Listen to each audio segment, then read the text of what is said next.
Maternal health کے module میں خوش آمدید۔ میرا نام ڈاکٹر روبینہ سہیل ہے اور میں گائناکالوجسٹ ہوں۔ میری ایکسپرٹیز نیو نیٹل اور میٹرنل ہیلتھ ہے۔ آج ہم بات کریں گے اینٹی نیٹل کیئر کے بارے میں۔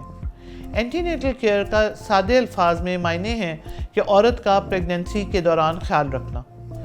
ہم یہ دیکھیں گے کہ اینٹی نیٹل کیئر کیا ہوتا ہے، اینٹی نیٹل کیئر کے کیا کمپوننٹس ہیں، اینٹی نیٹل وزٹ کتنے فریکوینٹلی ہونا چاہیے، پہلا وزٹ کب ہونا چاہیے، اور ڈینجر سائنس کی پہچان کیسے کرنی ہے اور ان کا سدباب کیا ہے۔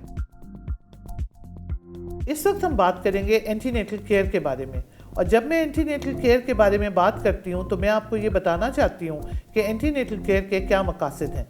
اینٹی نیٹل کیئر کا جو سب سے امپورٹنٹ مقصد ہے وہ یہ ہے کہ ہم ماں کو پریگننسی کے دوران دیکھتے رہیں اس طریقے سے کہ پریگننسی کے دوران، لیبر میں اور ڈیلیوری کے بعد ماں اور بچے کی صحت جو ہے وہ انشورڈ رہے۔ پہلی چیز جو اس سلسلے میں ہم دیکھتے ہیں پہلے وزٹ کے اوپر، وہ ہمارا آبجیکٹیو یہ ہے کہ ہم نے دیکھنا ہے ہائی رسک کیسز کو آئیڈینٹیفائی کرنا ہے۔ دوسرا، ہم نے پریونٹ کرنی ہے کمپلیکیشنز، اور اگر کمپلیکیشن ہو رہی ہے تو اس کو ارلی ڈیٹیکٹ کر کے ٹائملی مینیج کر سکیں۔ تیسرا، ہم انشور کر سکیں proper surveillance of the pregnancy, یعنی ہم پریگننسی کے ساتھ جو چینجز ہو رہی ہیں ان کو پراپر نوٹ کر سکیں، اور پریگننسی کے دوران جو ویکسینیشن ہونی ہے اس کو بھی انشور کریں۔ چوتھا، ماں کو ایجوکیٹ کریں کہ پریگننسی کے دوران کیا ہوگا، ڈینجر سائنس کیا ہیں، لیبر کے دوران کیا ہونا ہے، اور ڈیلیوری کے بعد ماں کا کیا رول ہے ایک نوزائیدہ بچے کی صحت کے بارے میں۔ اور آخری چیز، ہمارا جو الٹیمیٹ مقصد ہے اینٹی نیٹل کیئر کا وہ یہ ہے کہ ایک اچھی اینٹی نیٹل کیئر سے ایک سیف ڈیلیوری ہو سکے جس میں ماں اور بچے کی صحت جو ہے وہ انشور کی جا سکے۔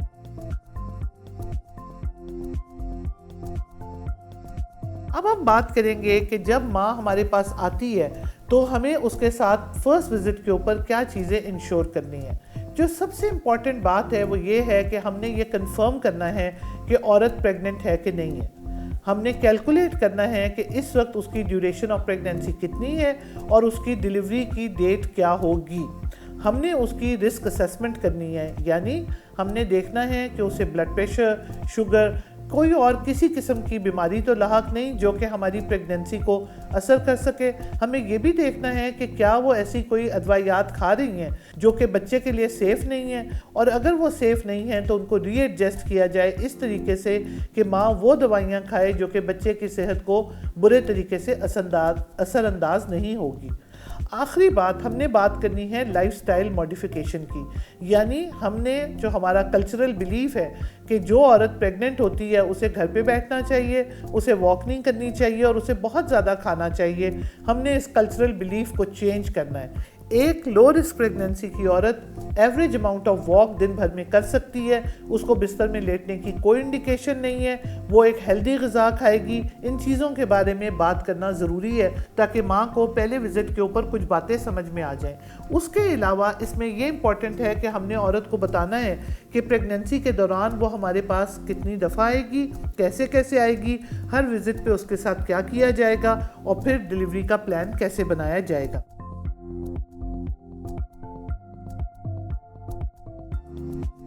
اب ہم بات کریں گے کہ ایک حاملہ عورت کو پریگننسی کے دوران کتنی دفعہ اینٹی نیٹل وزٹ کروانا چاہیے۔ نائس گائیڈ لائن اور WHO کی گائیڈ لائنز دونوں یہ کہتی ہیں کہ حاملہ عورت کو کم از کم 8 مرتبہ اینٹی نیٹل چیک اپ کے لیے آنا ضروری ہے، اور اگر حمل پہلا ہو تو پہلا حمل ہائی رسک پریگننسی سمجھا جاتا ہے، اگر حمل پہلا ہو تو 8 کی بجائے 11 وزٹس پہ آنا ضروری ہے۔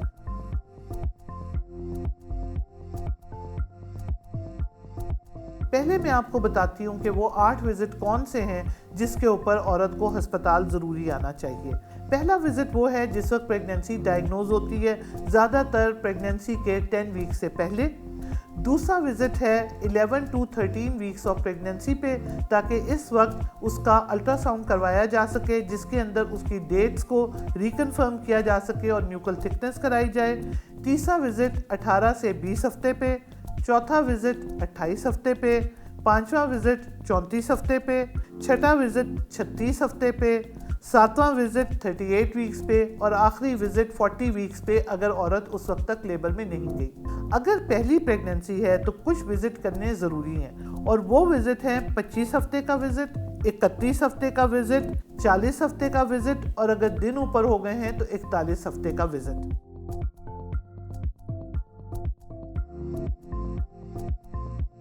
اب میں آپ کو بتاؤں گی کہ ہر وزٹ کے اوپر ہماری کیا چیزیں ہیں جو ہمیں کرنی ضروری ہیں اور کیا لاہ عمل اختیار کرنا چاہیے۔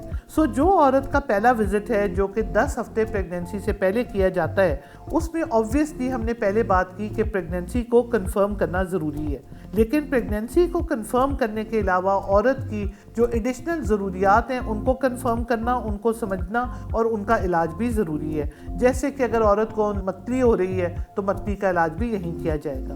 اس وقت عورت کے خون کا گروپ اور RH فیکٹر کو ٹیسٹ کرنا، اس کو HIV کی اسکریننگ آفر کرنا، ہیپیٹائٹس B کی اسکریننگ آفر کرنا اور سفلس کی اسکریننگ آفر کرنا ضروری ہے۔ یہاں میں یہ کہنا چاہوں گی کہ ان ٹیسٹوں کے علاوہ فرسٹ وزٹ کے اوپر عورت کا ہیموگلوبن ٹیسٹ ہونا بہت ضروری ہے، کیونکہ ہمارے یہاں 50% خواتین انیمیا کا شکار ہیں۔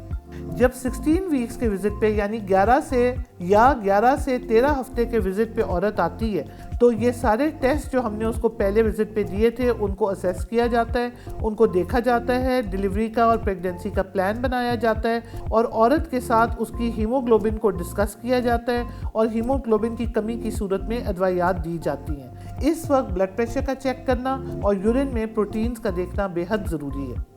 18 to 20 ویکس وزٹ 18 to 20 ویکس کا وزٹ امپورٹنٹ ہے، اور اگر فیسلٹی اویلیبل ہے تو اس وقت الٹرا ساؤنڈ ہونا بہت ضروری ہے۔ اس الٹرا ساؤنڈ کے ہونے کے 3 مقاصد ہیں۔ ایک ڈیٹس کنفرم کر لینا، دوسرا پلسینٹا کو لوکلائز کر لینا اور یہ دیکھ لینا کہ آنول زیادہ نیچے تو نہیں ہے جو کہ ڈیلیوری کے پروسیس میں یا عورت کے لیے خطرے کا باعث بن سکے، اور تیسرا ultrasound for detection of congenital abnormalities, یعنی بچے کے اندر کنجینیٹل ایبنارمیلٹیز کو دیکھنے کے لیے اس وقت الٹرا ساؤنڈ کافی مدد کا باعث بن سکتا ہے۔ اگلا وزٹ 25 ہفتے جو کہ ہم نے بات کی تھی پہلی پریگننسی کے دوران۔ اس وقت فنڈل ہائٹ کا میجر کرنا، بلڈ پریشر کا چیک کرنا، یورین فار پروٹینز کا دیکھنا، اور اس وقت عورت کے جو مختلف سوال ہیں ان کا جواب دینا، اور اینٹی نیٹل کلاسز یعنی واک کے بارے میں بات کرنا، یہ ساری چیزیں ضروری ہیں۔ اس وقت بڑا امپورٹنٹ ہے کہ ہم عورت سے شوگر کے ٹیسٹ کے بارے میں بات کریں۔ آپ کو معلوم ہے کہ ہمارے ملک میں تعداد عورتوں کی جن کو جیسٹیشنل ڈائبٹیز ہوتی ہے وہ بہت ہائی ہے، اور فیگو ریکمینڈ کرتا ہے کہ ہر عورت جو کہ ایشیا میں بچہ پیدا کرنے کی کوشش کر رہی ہے اس کو 26 سے 28 ہفتے کے دوران گلوکوز ٹالرنس ٹیسٹ کروانا چاہیے۔ اس کے بارے میں بات کرنا اور اس کو ایڈوائز کرنا ضروری ہے۔ جب عورت 28 ہفتے کے وزٹ پہ آئے تو یہ دوسرا موقع ہے جس وقت ہیموگلوبن کا ٹیسٹ ہونا چاہیے، تاکہ یہ دوسری سکریننگ ہے تاکہ عورت کو دیکھا جا سکے کہ وہ خون کی کمی کا شکار تو نہیں ہے۔ ہمارا ٹارگٹ ہے عورت کا ہیموگلوبن ہر وقت 11 سے اوپر رکھنا، اور اگر عورت کا ہیموگلوبن 11 سے کم ہے تو اس وقت اس کو گولیاں بھی دی جا سکتی ہیں، اور اگر ضرورت ہو تو انجیکٹیبل آئرن کا استعمال بھی کیا جا سکتا ہے تاکہ ڈیلیوری سے پہلے ایک بک پیشنٹ کا ہیموگلوبن 11 یا اس سے اوپر ہو جائے۔ اگر عورت کا بلڈ گروپ نیگیٹو ہے، اور میرے خیال میں یہ بات کرنا بہت ضروری ہے، کیونکہ اگر عورت کا بلڈ گروپ نیگیٹو ہے اور وہ افورڈ کر سکتی ہے، یا ہمارے ملک میں ہم ریکمینڈ کر رہے ہیں آج کل کہ گورنمنٹ کی لیول پہ اینٹی ڈی کا انجیکشن پرووائڈ کیا جائے، عورت کو اینٹی ڈی کا انجیکشن اس ٹائم کے اوپر لگنا چاہیے۔ اس کو ہم اینٹی ڈی پروفائلیکسس بھی کہتے ہیں۔ اینٹی ڈی پروفائلیکسس لگنے سے عورت کے بچے کی پروٹیکشن ہو سکتی ہے اور اگلی پریگننسیز میں اس کی ہیلپ ہوتی ہے۔ اس کے علاوہ یہ ٹائم ہے جس وقت ہم نے بلڈ پریشر میجر کرنا ہے، یورین میں پروٹینز کو بھی دیکھنا ہے، اور اگین یہ اپرچونٹی ہے عورت اگر اپنی بارے میں کوئی سوال پوچھنا چاہے تو اس وقت ہو سکتی ہے۔ آپ نے یہ ریئلائز کیا ہوگا کہ جب عورت اینٹی نیٹل کیئر کے آتی ہے تو پہلے آپ نے اس سے سوالات پوچھنے ہیں کہ اس کو کوئی مسئلے تو نہیں ہو رہے، اس کو جو امپورٹنٹ انفارمیشن آپ دینا چاہتے ہیں وہ دیں۔ اس کے بعد آپ اس کے جتنی انویسٹیگیشنز ہوئی ہیں پہلے وہ کروا کے لائیے، ان کو ریویو کریں اور اس کے ڈیٹا میں انٹر کریں۔ اس کے بعد عورت کا معائنہ کریں اور دیکھیں کہ اس کی فنڈل ہائٹ ٹھیک ہے۔ اس کے معائنے میں جو امپورٹنٹ چیزیں ہیں وہ بلڈ پریشر کا چیک کرنا، انیمیا کے لیے معائنہ کرنا، فنڈل ہائٹ کو میجر کرنا، اس کی پوزیشن کو دیکھنا، اور یہ دیکھنا کہ بچے کے دل کی دھڑکن ٹھیک ہے کہ نہیں ضروری ہے۔